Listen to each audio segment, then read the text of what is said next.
But we got to put it on Stephanie White. We have to. And Caitlin Clark. I'm sorry. Caitlin Clark playing bad. Does Stephanie White not play rookies? I think we have a lot of evidence at this point to suggest that might be true. Stephanie White, arms crossed, makes no adjustments. Stephanie White, arms crossed, runs nonsensical garbage all game long. Many fans is still poking fingers at head coach Stephanie White for actually making the game. Boston looked like that player who was going to take the weight off of Caitlin Clark. I'm not worried about Caitlin's shot. Caitlin's shot is going to be just fine.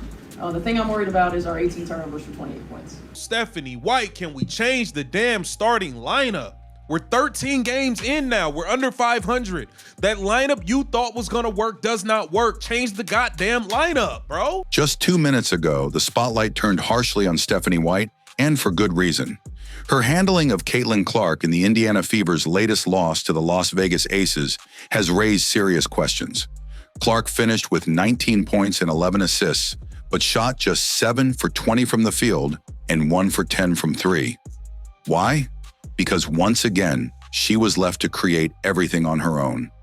I didn't see any type of double screen to get Caitlin Clark open.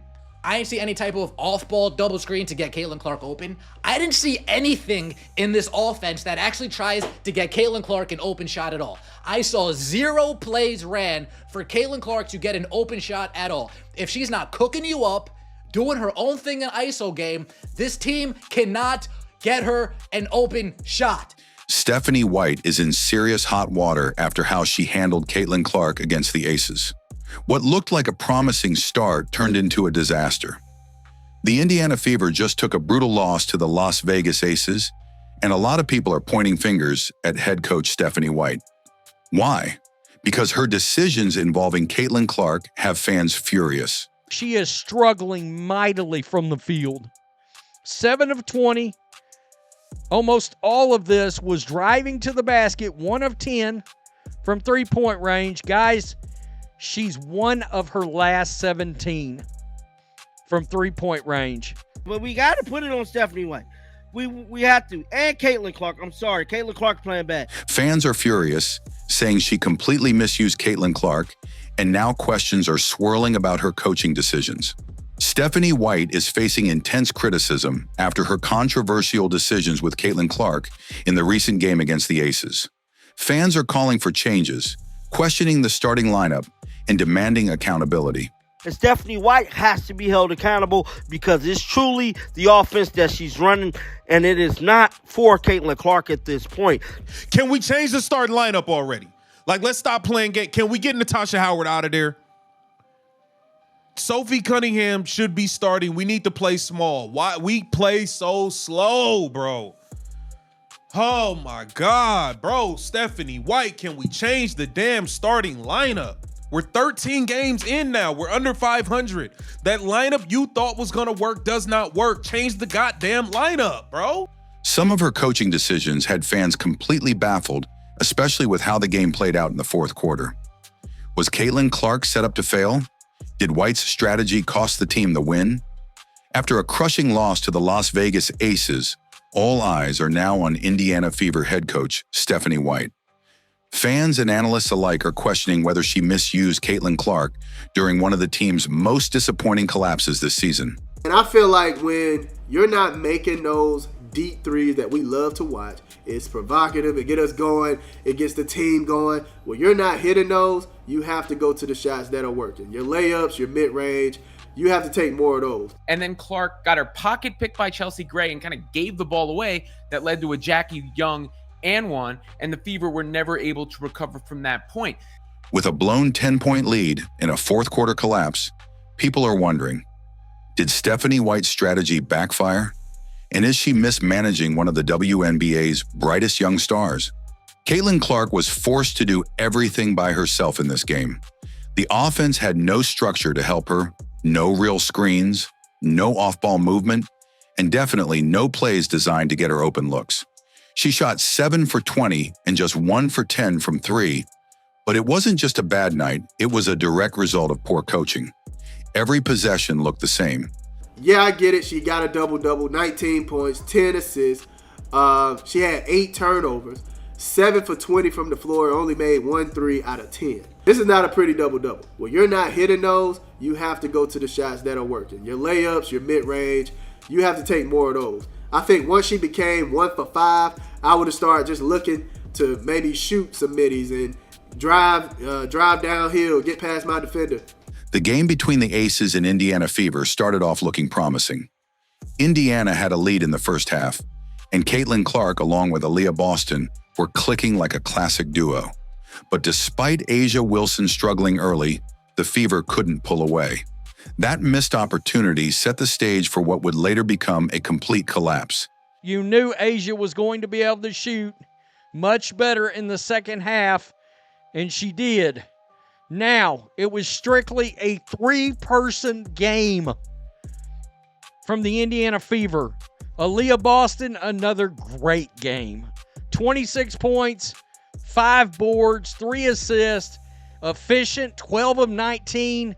Caitlin Clark, Aaliyah Boston in the first half, once again, had the Stockton Malone old school going. Caitlin Clark had a solid start too, picking up 9 assists in the first half. On the other side, the Aces weren't clicking yet.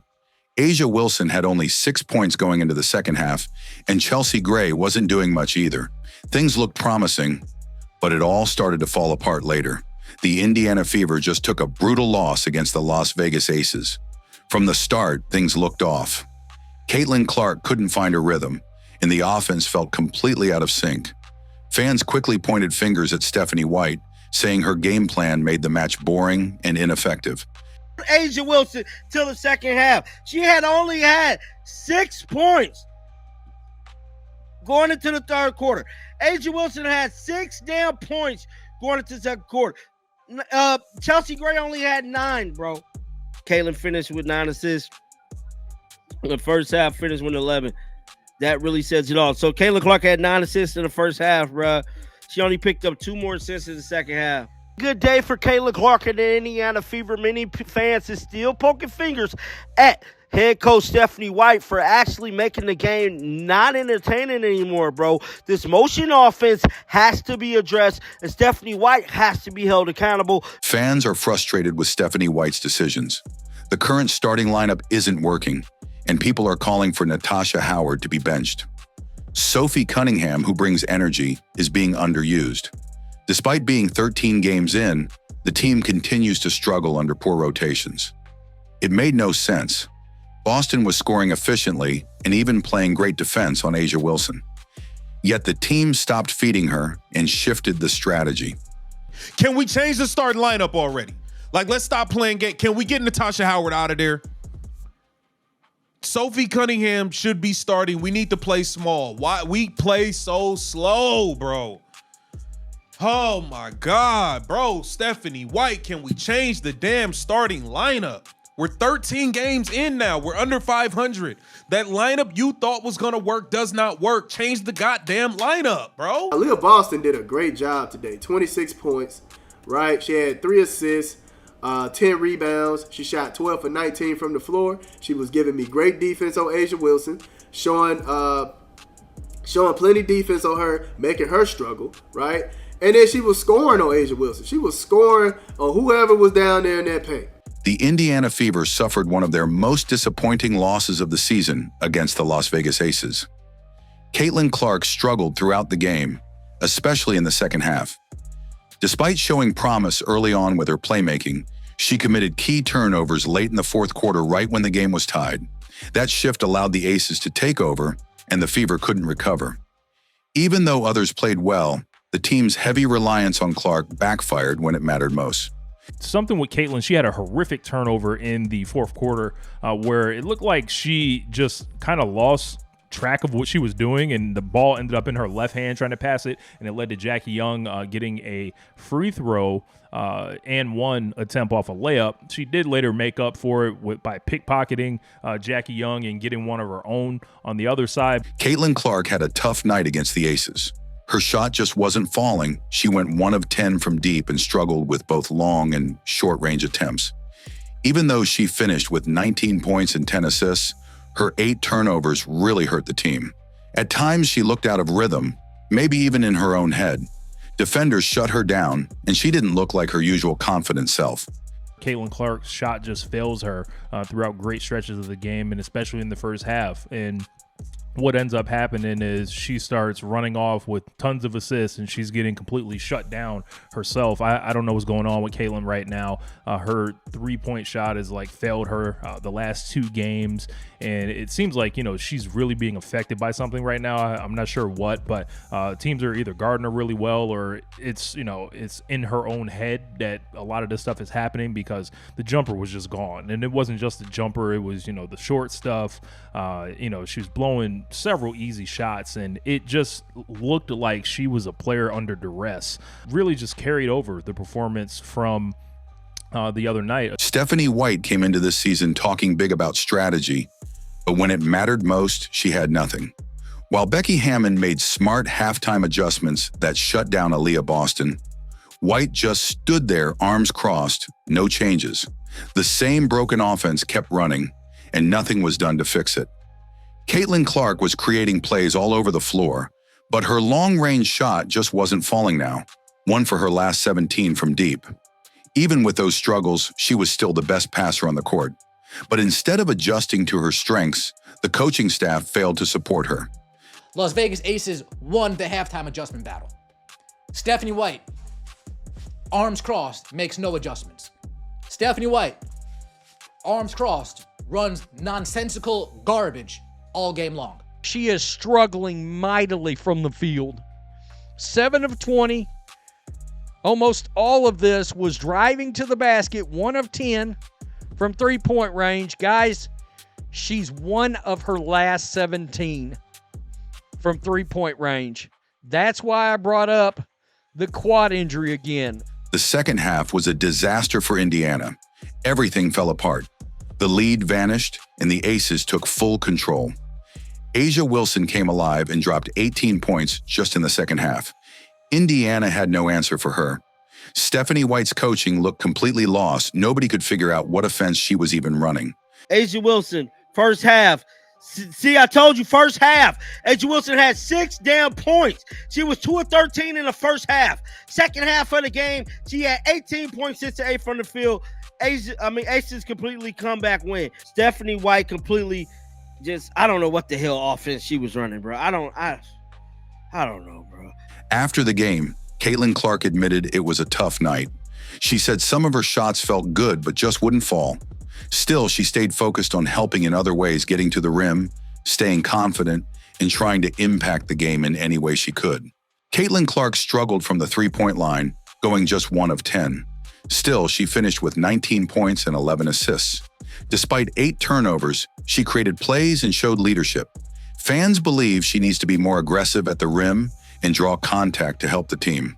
Stretches that are really good, and there's be stretches that aren't as good, and obviously it's frustrating. You want them to go in, and even tonight I felt like there was a few that like felt really good off my hand, and it just didn't go down. And you know, even the mid-range jump shot to start the fourth quarter and the 3 to start the fourth quarter, like they both felt good off my hand. So it's just like, it's just frustrating. And I think for the challenge for myself going forward is just, you know, continue to pour into every other aspect of the game, and I can continue to have an impact in, you know, all those other areas. I thought I got to the rim well. It's just, you know, certainly a tough shooting night, and, you know, you got to find a way to.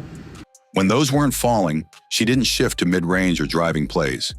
It looked like she lost her rhythm, especially in the second half, and it hurt the team when they needed smart plays the most. The team looked unorganized at times, and fans were confused by how little support Caitlin Clark had on the floor. With the Fever relying so heavily on Clark, many are blaming White for not adjusting the game plan or providing better options around her. They rely so heavily on Caitlin Clark, you know, more so than probably any team on any one player. And you could put that on the roster construction. You could put that on the coaching. Where is DeWanna Bonner when you talk about the signings? You know, why are they feeding Natasha Howard on the block in some of these possessions? What's going on there? Those are head-scratching issues. But at the same time, Caitlin Clark needs to be better. It's as simple as that. And she would tell you that. In fact, you know, she did talk about that. She talked about the way things sort of fell apart in the fourth quarter, and you could see in her demeanor. Stephanie White returned to the bench, but her coaching raised eyebrows. The Fever's offense looked confused at times, and Caitlin Clark wasn't used effectively. Instead of building momentum through Caitlin early, the team often ignored her in key stretches. Okay. And I don't think the Aces were like significantly better than the Fever. The Fever left this one on the table. They could get some type of help from the bench. They could have got out of here with, a victory here. If Caitlin wakes up a little bit sooner, they might get away with a victory here. Stephanie White had a chance to lead this team, but her decisions are starting to cost them. Taking the ball out of Caitlin Clark's hands in crunch time, that's a coaching failure. This was just hard to watch. Indiana fans expected more, and what we got was another collapse. Caitlin Clark made history, but something still feels off. So now the pressure is on Stephanie White. Was this just a bad game, or is she really holding Caitlin Clark back? This team is falling apart, and fans are demanding answers. Stephanie White is under fire, and unless Caitlin Clark steps up even more, things won't change. This was a game where Brianna Turner deserved to play. Make that make sense, Stephanie, because I'm running out of patience. She has got to realize Caitlin Clark is her biggest playmaker. And when the fourth quarter gets there, she's got to quit taking the GD ball out of Caitlin Clark's hands. She's now 9th all-time in assists. Shout out to Caitlin for making history again, man. Caitlin made history again. And Stephanie White has to be held accountable because it's truly the offense that she's running, and it is not for Caitlin Clark at this point. Did she misuse Caitlin Clark when it mattered most? This loss has raised serious questions about Stephanie White's leadership and how she's using Caitlin Clark. Was this just one bad game or a sign of bigger problems? The Fever need answers fast and time is running out. Let me know your thoughts in the comments, and don't forget to subscribe for more updates.